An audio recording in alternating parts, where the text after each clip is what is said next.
What's up, guys? So today I'm going to be sharing my pattern making secrets with you guys. It's actually very simple, but I wanted to do this video. It was requested by Melissa, who lives in Texas. So this video is for you, Melissa, and everybody else. So what we're gonna do is go through a simple bonnet and how I'd figure out what stitch I would choose, the size that I would need, and everything like that. So let's jump right in. So the first thing I would do when I am deciding to make a new pattern is I would go to my chart. So I have a size chart, which I will put in the description, you can download. But basically I have a size chart. And on my size chart, it tells me that a newborn bonnet is going to need to be about 11 inches long, because we're going to knit this particular bonnet back and forth. We're not gonna knit it in the round. With it being a bonnet, it's gonna sit over the head like this, so it's not a beanie. So I know that it's going to need to be about 11 inches long. Now, the sizes that I have are subjective. I know that the stitch I'm going to choose is going to be stretchy. So this means that if I make something too big, then it's going to just look too big. If I make something too small, then it's going to, or something that's more fitted, it's going to stretch well over a baby's head no matter what size the baby is. So I personally make items for newborn photography props smaller. If I were to knit these for an actual baby to give to someone, I would not be knitting it 11 inches. So I wanted to make that very clear. You wouldn't want the child to be able to wear it for one day. But if you're a newborn photographer, you basically want something that looks amazing in photographs. So this is why I tend to stick to the smaller side of things.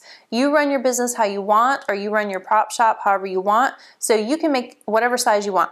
So in my downloadable list, you need to keep in mind that if there is one number, it's going to be on the small end. If it's a range, then of course the lowest number is going to be a tighter number. So basically we're starting with 11 inches. I know that I want something that's kind of stretchy. So I know I'm going to want to do a ribbing, or I'm going to want to do the stockinette knit stitch. I would likely not want to choose a herringbone stitch. Herringbone stitch is something that's a much tighter knit thing, and it's not going to be as stretchy. I would want to use that for home goods, or for someone whose size is a little more developed. They won't grow enormously in just a few months period of time. So I could actually use the herringbone stitch if I wanted to for a toboggan for my own head, where I measure my head. It's not going to grow anymore. Yes, I could keep it that way. But for these purposes, we want these hats to be able to fit newborn head sizes that vary. So I'm going to want to use something stretchy, and so that way I can stay on the small side of things. The second thing I'm going to choose is the type of yarn that I want to use. Do I want it to be thick and bulky and work up really fast, or do I want it to be small and dainty? Do I want it to have larger knit holes within it, or do I want it to be more tight knit looking? All of those things are going to factor in. For this project, and for the purposes of this video, we're going to use a larger yarn, and it will work up fast. For the purposes of this video, we're going to use a larger yarn, but you can use whatever yarn you want, because what I'm teaching you in this video is not to use this specific yarn, but for you to be able to make patterns yourself. So even if it's just the basic pattern that I'm teaching you, you can use this video to say, well, I want to use this yarn. How do I figure out how much I need or what I need to do? This video is perfect for that. So let me grab some yarn and we will get started on that. Okay guys, so I've decided I want to use Yarn Bee's Tender Touch in Apricot. Now the reason I've decided I want to use this yarn is because we just made a cute little sack out of this yarn. And I want to make something, I want to make a bonnet to match that sack. So I also decided that I am not going to do any ribbing, since there was no ribbing in the sack. So it's just going to be basically stockinette stitch all the way through.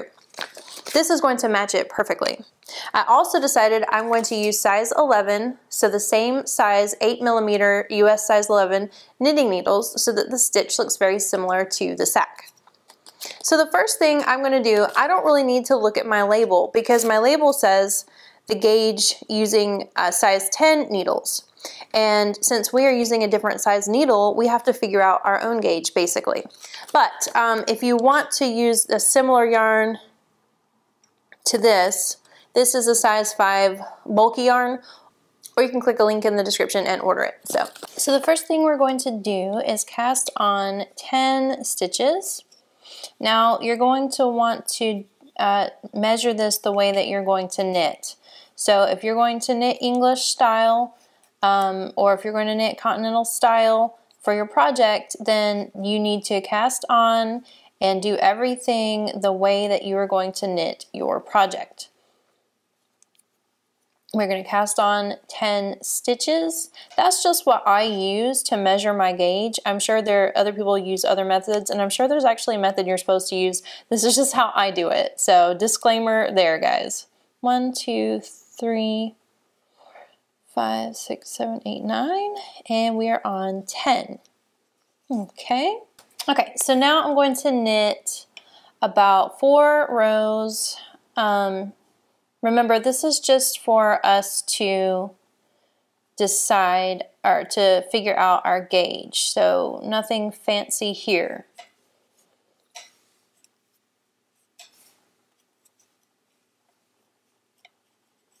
Okay.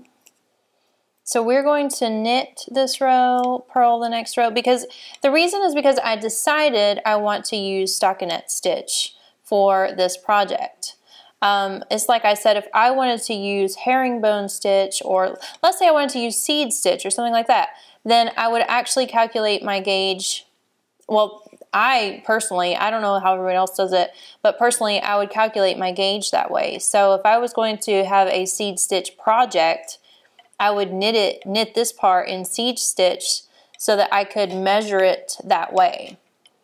But since I decided I want to do stockinette stitch, and I want the stockinette stitch to match the stockinette stitch for the sack that I made last week, and I don't want any rib stitch at all. Anyway, I'm just going to calculate this with basic stockinette stitch. So even if I did want some ribbing on the top of my bonnet, closest to the face, I would still actually calculate it with this stockinette stitch here. So I'm just purling now this next row.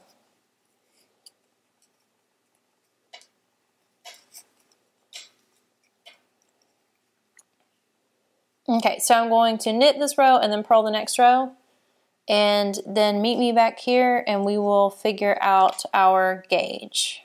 Alright guys, so I now have 4 rows. I'm just going to take this off here.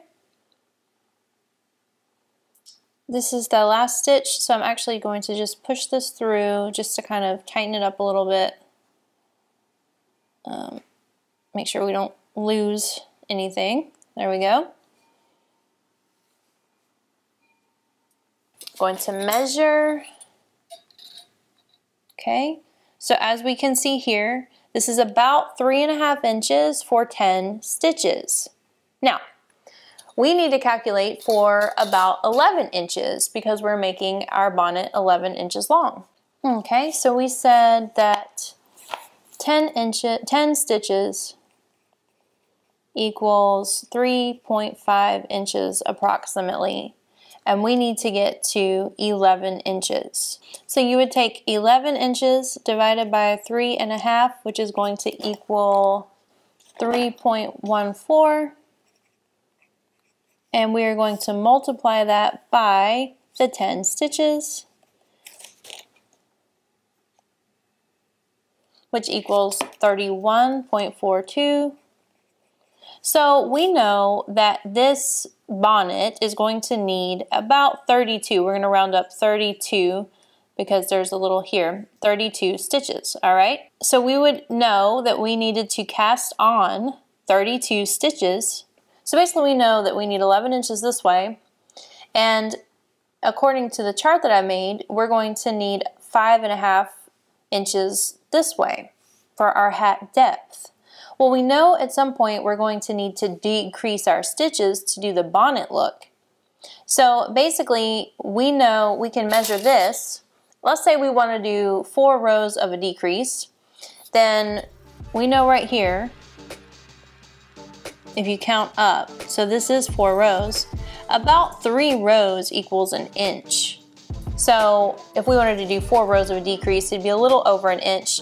So we would want to continue with stockinette stitch about 4.5 to 5 inches and then start our decrease. And that's how we know that, is by gauging up how much this is. So is by measuring up how much this is this way, then we know how much of a decrease we're going to need, or how many rows.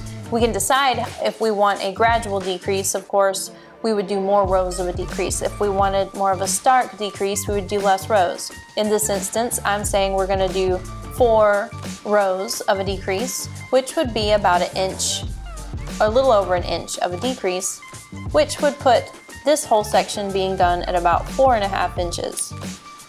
4.5 to 5 inches, then I would start my decrease. Of course, then at the end, I would decide if I wanted to add anything special to it, any sort of crochet chain, or if I wanted to use ribbon.